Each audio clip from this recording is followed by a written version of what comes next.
Hey dear friends, this is doctor Preeti Batra और अपने इस चैनल पे हम बात करते हैं लॉ ऑफ रेजोनेंस की, मैनिफेस्टेशन की एंड लॉ ऑफ अट्रैक्शन की। आज हम बात करने वाले हैं कि अगर आपको बहुत सारा वेल्थ बिल्ड करना है तो ऐसी क्या 3 चीजें हैं जो हमको करनी पड़ेंगी, यानी कि ऐसे क्या 3 चेंजेस हैं कि अगर हमने उनको थोड़ा सा ट्वीक कर लिया ना तो हमारी लाइफ में बहुत सारा मनी, बहुत सारा वेल्थ ना सिर्फ हम बना सकते हैं बल्कि हम उस चीज को मेंटेन भी कर सकते हैं। ठीक है, क्योंकि कई बार हमने नोटिस किया है कि कभी कभी ऐसा होता है कि बहुत सारा पैसा आ भी जाता है बट वो फिर चला भी जाता है। ठीक है, क्या रीजंस हैं और कैसे हम इन चीजों को चेंज कर सकते हैं, ये वाले वीडियो में बने रहिए।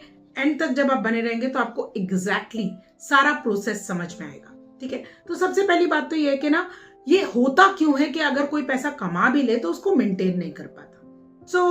आपने एसी देखा है, अब एसी में ना थर्मोस्टेट होता है, यानी कि जैसे ही टेम्परेचर उस जगह पे पहुंचता है, यानी कि 24 या 25 पे पहुंचता है तो वो ड्रिप हो जाता है, कट हो जाता है और फिर से आपका जो टेम्परेचर है ना वो इंक्रीज होना शुरू हो जाता है। ठीक है, आपने नोटिस किया होगा ये चीज। एग्जैक्टली उसी तरीके से हमारा जो सबकॉन्शियस माइंड होता है ना, वहां पर ऑलरेडी एक ना हमने अपने आप को एक फिगर दे रखा होता है कि इससे ज्यादा तो मैं कमा ही नहीं सकती या कमा ही नहीं सकता। ठीक है, तो इन चीजों के ऊपर हमको फोकस करना है कि हम एग्जैक्टली हम अपने थर्मोस्टेट के साथ क्या कर रहे हैं। तो इसीलिए इसी जो एरिया में हम फर्स्ट चीज जो हम मान के चलते हैं वो है हमारे बिलीव्स। ठीक है, आपका बिलीफ सिस्टम क्या है। लेट्स चेक हमारे बिलीव्स जो है ना वो कब बनने शुरू होते हैं। तो जब हम छोटे बच्चे होते हैं ना तो हमारे पेरेंट्स हमको बोलते हैं कि बहुत मुश्किल है भाई पैसा कमाना, पैसे पेड़ों पे नहीं उगते हैं और पैसे को ना सेव करना चाहिए, इतना पैसा खर्च नहीं करना चाहिए। अब ये हमारे बिलीफ सिस्टम है। कभी हमारे दादी, कभी ताया ताई या कभी किसी ने भी जो ना हमको ये बोल दिया कि देखो जी ये कितने अमीर लोग हैं ना और कितनी अकड़ है ना इनमें। बस जैसे हमको समझ में आता है ना कि पैसे, जो अमीर लोग होते हैं जिनके पास पैसे होते हैं वो बहुत अकड़ वाले होते हैं, तो हमारा सबकॉन्शियस माइंड ये मान लेता है कि हमें पैसा कमाना ही नहीं है। क्यों? क्योंकि उनमें तो अकड़ होती है, यानी पैसे वाले लोगों में अकड़ होती है। ऐसा मेरा बिलीफ है। अब जब ऐसा मेरा बिलीफ रहेगा तो आप खुद सोचिए, मेरा सबकॉन्शियस माइंड क्या उस टाइप की प्रोग्रामिंग, उस टाइप के सिचुएशंस को क्रिएट करेगा? क्योंकि मैनिफेस्टेशन का तो रूल है ना कि जो कुछ हमारी डोमिनेटिंग वाइब होती है वही हम क्रिएट करते हैं। अब डोमिनेटिंग वाइब तो कह रही है कि पैसा अर्न नहीं करना चाहिए, इसलिए हम उस पैसे को ना तो कमा पाते हैं ना उससे अपनी वेल्थ को बिल्ड कर पाते हैं। ठीक है, तो यहां हमें अपने बिलीव्स के ऊपर काम करना है और इस चीज के लिए सबसे पहले हमें क्या करना है कि पहले तो अपने आप को ये नया बिलीव देना है that I can earn more money. ठीक है, विच मीन्स कि I deserve more money. I am worthy of this money, right? तो यहीं से हमारा सेकंड जो बिलीफ सिस्टम है ना वो काम करता है, या फिर हम सेकंड पॉइंट बोल सकते हैं, इसको बोलते हैं एम आई डिजर्विंग। इस चीज के ऊपर काम करना, यानी कि सेल्फ वर्थ। अगर हमारी नजर में हमारी वर्थ इंक्रीज हो गई ना तो हम अपनी प्राइसिंग नेचुरली इंक्रीज कर सकते हैं।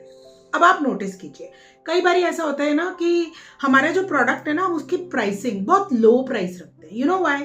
क्योंकि हमें ऐसा लगता है कि हम इससे ज्यादा जो है ना डिजर्व ही नहीं करते। ठीक है, और मैं ये इसलिए नहीं बोल रही हूँ कि कि ये चीज जो है ना मैंने एक्सपेरिमेंट नहीं की है। खुद के ऊपर एक्सपेरिमेंट करने के बाद में समझ में आया कि अपनी वर्थ बढ़ाने के बाद ही आप अपने प्राइस को बढ़ा सकते हैं। तो यहां पर हमें अपने सेल्फ वर्थ पे, अपने डिजर्विंगनेस के ऊपर काम करना है, यानी कि हमको इस चीज की पॉसिबिलिटी के ऊपर यकीन करना है that I deserve it, I deserve to be rich, it's my birthright to build more wealth.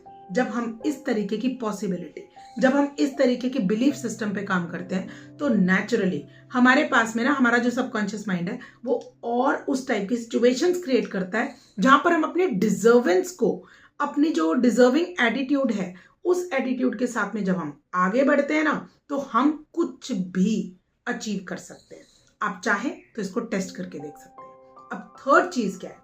Third चीज, जब हमारी सेल्फ वर्थ बढ़ जाती है, जब हमारे बिलीफ सिस्टम चेंज हो जाते हैं तो नेचुरली एक शिफ्ट अपने आप आ जाता है और वो शिफ्ट आता है शिफ्ट इन आवर एटीट्यूड। ठीक है। सो पहला हो गया shift in the belief, second हो गया आपका shift in your self worth, और थर्ड हो गया आपका शिफ्ट इन योर एटीट्यूड। अब ये एटीट्यूड क्या है? सबसे पहली चीज तो यहां पर ये है कि एटीट्यूड में हमको ये देखना है कि जो ऑलरेडी मेरे पास चीजें हैं, क्या मैं उनके लिए ग्रेटफुल हूं? आप अपने आसपास देखिए, अपने रूम में देखिए कितनी सारी चीजें हैं जो आपने मनी से ही अर्न करी है, राइट? तो जब हमने मनी से वो चीजें अर्न करी हैं, तो मेरा एटीट्यूड उन चीजों के लिए क्या है जो चीजें मैंने मनी से अर्न करी है, राइट? तो अपने आप को ये देखना है, क्या मैं ग्रेटफुल हूं इन चीजों के लिए? क्या मैं उन चीजों के लिए शुक्रिया अदा कर रही हूं? अगर मैं इनके लिए शुक्रिया नहीं अदा कर रही हूं तो मेरे पास और चीजें क्यों आएंगी? क्या मेरा एटीट्यूड ऑफ ग्रैटिट्यूड है? ठीक है, यहां पर सबसे पहले हमको चेक करना है मेरा एटीट्यूड ऑफ ग्रैटिट्यूड, फिर मुझे चेक करना है क्या मेरा एटीट्यूड फ्री चीजें लेने का है या पे करके चीजों को लेने का है, क्योंकि मेरी सेल्फ वर्थ तभी बढ़ेगी जब मैं पे करके चीजों को लूंगी। आप खुद सोचिए ना कि अगर कोई आपको इनवाइट नहीं करता है तो क्या आप उस जगह जाते हैं? नहीं जाते ना। यानी कि अपनी रिस्पेक्ट आप अपने हाथ में रखते हैं ना। तो सिमिलरली जब कोई फ्री की चीजें दे रहा है तो हम क्यों चले जाते हैं? तो हमको अपने एटीट्यूड पे यहाँ पर काम करना है। जब तक हम अपने एटीट्यूड पे यहाँ काम नहीं करेंगे ना तो वेल्थ हमारे पास नहीं आएगी।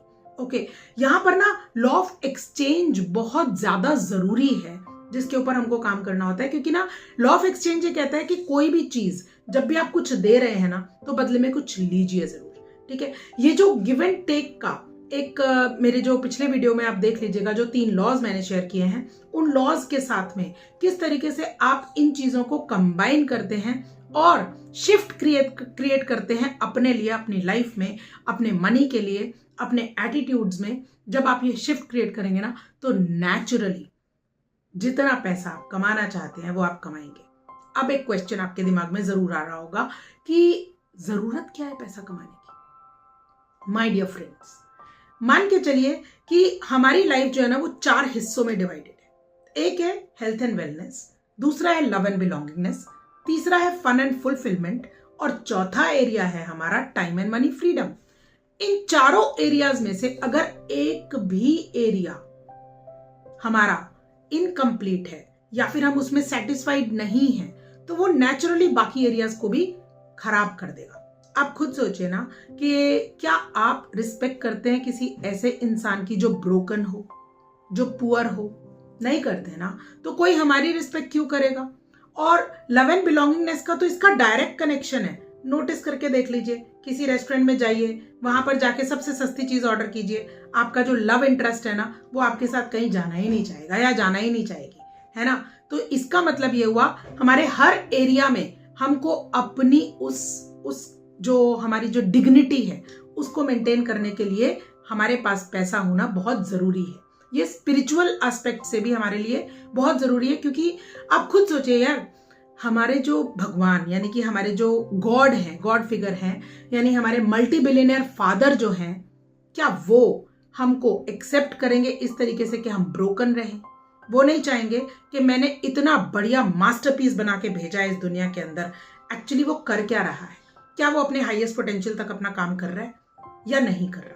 बस इसलिए भी अपने यानी कि अपने उस स्पिरिचुअल एस्पेक्ट के लिए भी वो चीज अर्न करना बहुत जरूरी है। और हमारे वेदों में बोला गया है कि 100 हाथों से कमाओ और 1000 हाथों से दान करो। ठीक है, तो ये हमारे लिए ना it's my birthright to earn money.